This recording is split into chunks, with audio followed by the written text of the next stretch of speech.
Greetings, kids. Today I want to talk about sacrifice. No, I don't mean giving up to the Lord of Darkness or anything weird like that. We aren't slaughtering goats here. No, I am talking about the things you give up for and because of your writing. Should be an interesting show. Stick around.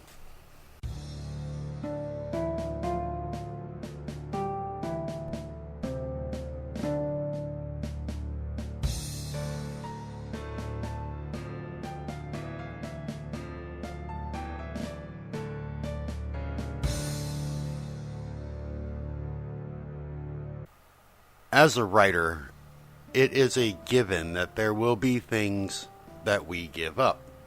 A social life jumps to mind. We network through the computer mainly, and for a few of us even venture outside once in a while. But what is it that we are really giving up? Is our sacrifice worth it? I will tell you right off the bat that as a writer, it is worth it. You must maintain a balance, and we will get to that shortly. However, the sacrifices we do make for our words, characters, and novels is worth it. Even if it isn't visible to anyone else, it is motivating and empowering for us. So what do we give up? One of the first things we give up is sleep. After a long day at work and getting the house situated or cooking dinner, we want to relax. Most people will plop down in front of the television or play games on their phones. You might help the kids with the homework or start prepping for your bedtime routine. A writer, though, has to make time to write. If that means staying up late after everyone else is asleep, that's what we do. If we have to set an alarm an hour or two early to get up and right before the day starts, that's what we do. Sleep is a commodity that writers seldom get to enjoy to the fullest. It is a self-sacrifice, unless we are on a deadline. It is also something we do willingly. We know coffee, tea, or other caffeine sources are there waiting to help us push through, and we chug along at the keyboard through yawns and long stretches. We also give up eating right. And this isn't an all-the-time thing. But when we are having our writing bouts and things are plugging along, the last thing we want to do is stop and cook a healthy meal. Enter chips and soda. I noticed myself doing this for the longest time. Every time I got a rumble in my tummy, I would reach for the snack shelf. Beef jerky, donuts, chips and dip. You name it, if I could grab it and eat without needing a plate, oven, or a microwave, I did it. As I began to realize what I was doing, I stopped buying as much. And no, I'll never quit buying junk food. I opted for nuts, carrot sticks, broccoli and ranch to dip them in. I also buy a lot of yogurt.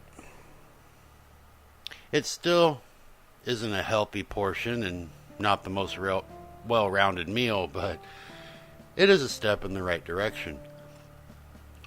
Writing is a sedentary job, and while our fingers and forearms are strong as an ox, our midsections and buttocks may be getting a bit soggy. Socializing is another thing that goes by the wayside when we get into our projects. Sorry, Karen, I can't go out tonight. I have to murder a new character. Oh shit, Steven, was the ball game tonight? I completely forgot. I won't be able to make it. You see, I just wrecked a school bus and I have 37 kids to tend to. After a while, our friends and family learn that we say maybe we will go just to be polite. It isn't going to happen. PTA meetings and teacher meet and greets will happen, but we'll probably show up late and leave early. Now, all of this isn't true for everyone. Some of us do get up every hour and walk around the block. Other writers do stop with an egg timer and make a healthy meal. Make sure all the planned events are scheduled and attended. Even with these folks, though, I will promise you the last thing on their mind is whatever they're doing. Their brains are back home working on that plot hole patch or trying to figure out how they will get their protagonist out of the current situation they put them in an hour ago. Sometimes our work life will suffer, and this is especially true if you have a job you aren't particularly fond of. Writing is a form of escape, and instead of daydreaming from the cubicle, writers will open their project and at least look busy while not working. If this is you, be careful. In today's world, a career in writing won't pay the bills. Until you have a few #1 bestsellers under your belt and a contract for a few more, you will most likely need to keep your job. From the outside looking in, it may seem that writers have sacrificed their sanity to some extent. We may have. We walk around talking to people that aren't there. Our characters demand near constant attention until their stories are told. We walk around taking a break or going to the store for some much needed groceries, and the whole time we talk to our creations. Eventually, with enough practice, the inner dialogues turn to external ones. And you may get a few weird looks while pumping gas at the corner store, but your story benefits. Besides, when the cashier eventually recognizes you from the back cover of their new favorite book, all will be forgiven, or at least explained. The thing to remember is that you are fine. Everything you are doing, sacrificing and going through to push out that novel is just fine. You are normal. So go ahead and talk to yourself out loud. Figure out that plot hole while you reach for the cream-filled pastry cake. Whatever you need to do to get the words out of your head and onto paper in the correct order to your satisfaction. The ability to feel the feeling when you type out "the end" is worth just about everything. However, do not neglect your family.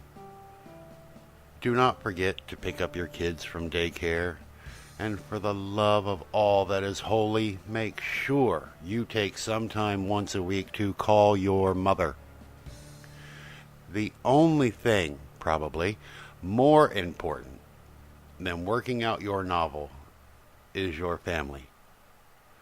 Regardless of how understanding they are and how much they tell you they are pushing for you and support your efforts, make sure you take time to be with them. Self-care is important, and aside from taking away from your project to spend time with the family, you need to take time for yourself. I have seen too many of my author friends begin to burn out just because they need to work or have to finish. I myself am a victim of this, and I forget to stop sometimes. If you are in the mindset that you have to write every single day and have a minimum word count to reach before you can go to the bathroom, get off it. You need to step away from time to time. You need to go for a walk, get outside, clean your living room. Allow your brain to rest for a day or two. Will improve your writing and help you stay excited about the novel. Otherwise, you will begin to see the work as a chore. If you ever notice yourself sitting at your laptop and dreaming about being at work, you may have a problem. I will leave you with that to ponder. Don't forget to stop by the transcript page. The link is in the show notes. And leave a comment about your sacrifices. Have you given up something in order to write more? Or do you have a self-care routine to help you stay on track? Tell us all about it in the comments on the website. And until next week, have fun and write words.